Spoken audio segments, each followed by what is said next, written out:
আমার হাতে রান্না করা পাঁচমেশালি ছোট মাছের বাটি চচ্চড়ি খাওয়ার পর আমার হাসব্যান্ড বলেছে সে নাকি এত মজার ছোট মাছ রান্না কখনো খায়নি।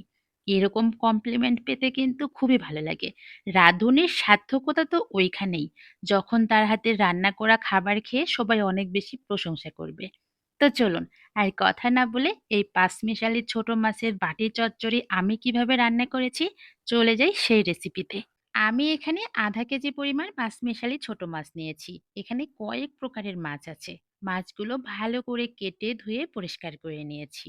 এখন মাছের মধ্যে প্রথমে দিয়ে দিব ১ কাপ পরিমাণ পেঁয়াজ কুচি। এরপরে দিয়ে দিচ্ছি সরিষা বাটা, যেটা আমি কাঁচামরিচ আর লবণ দিয়ে বেটে নিয়েছি। এভাবে সরিষা বাটা তরকারিতে দিলে তরকারি কিন্তু একদম তিতা লাগবে না। ১ চামচ পরিমাণ দিয়ে দিচ্ছি আদা, রসুন আর জিরে বাটা।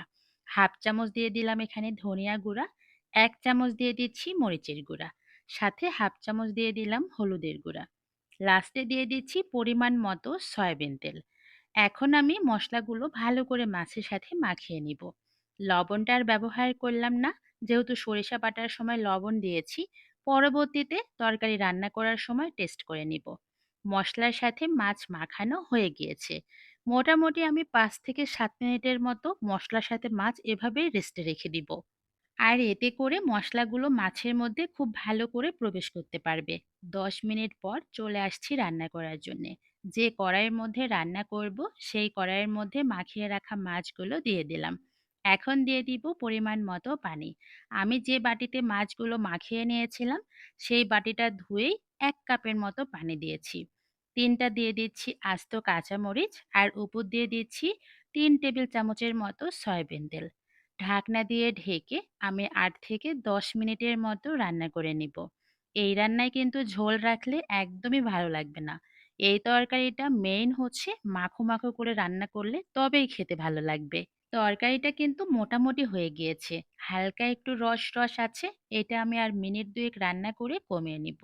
আর এর মধ্যেই কিন্তু পাঁচমিশালি ছোট মাছের বাটি চচ্চড়ি একদম রেডি হয়ে গিয়েছে। আমি একটু পরিবেশন করে দেখাচ্ছি যে তরকারিটা দেখতে ঠিক কতটা লোভনীয় লাগছে।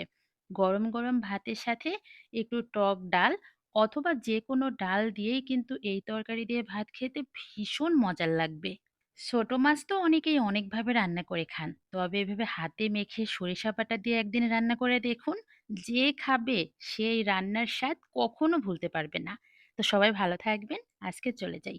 আমার ভিডিওটি যদি ভালো লেগে থাকে অবশ্যই একটা কমেন্টস করে জানাবেন। আল্লাহ হাফেজ। আসসালামু আলাইকুম।